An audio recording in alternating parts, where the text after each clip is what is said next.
Marginalized communities have been disproportionately affected by COVID-19.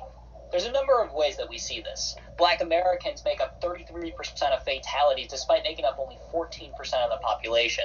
Native Americans lack testing kits. The National Indian Health Board hasn't sent any supplies whatsoever to half of the total recognized tribes.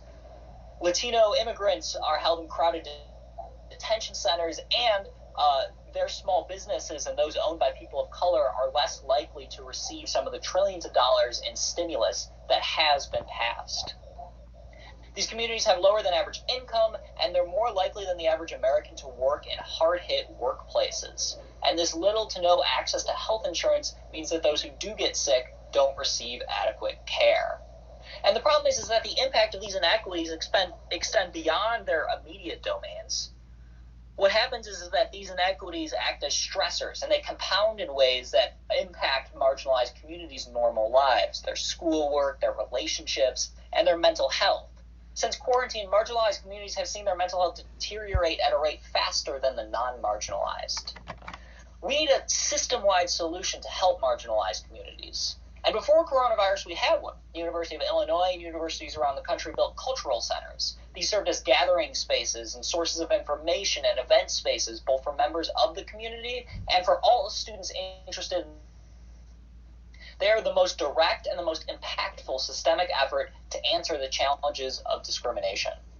But COVID has largely ended that. The buildings can't host large events or serve as gathering spaces, and their online presence that's made in place of that is disparate. It's spread out on dozens of websites that students have to individually seek out. This is unacceptable to us. In order to adequately serve their mission, they need to be a fundamental part of the university's remote learning strategy. They need to be accessible to every student, so new freshmen and graduating seniors alike can stumble upon communities like they could their physical buildings. So we did that. We built Nevada Street, which is digital cultural centers for marginalized communities in the time of coronavirus. Now, we want Nevada Street to be a core piece of the university's remote learning strategy, and we want it to be instantly accessible to every student. So we built it as an extension of the Illinois app. The Illinois app is open source and built on the Rockwire project, which is a platform that universities and cities can use to develop their digital presence.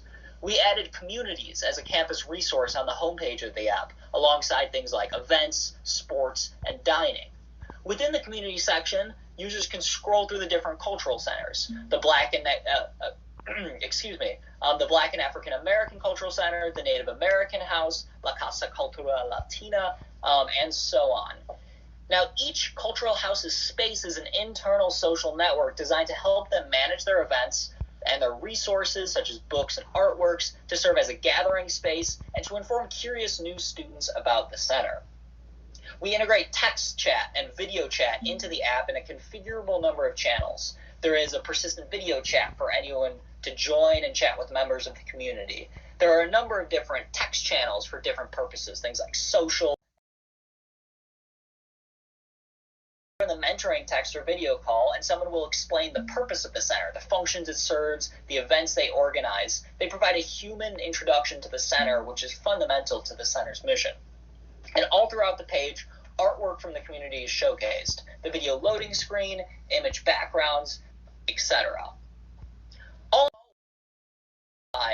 with the transition of cultural centers from in-person physical locations to the digital post-coronavirus world. So we built digital cultural centers. We built Nevada Street, but online, and we showcase it in the centerpiece of the Illinois app so that every student, all 50,000 Illinois students, can have immediate access to it.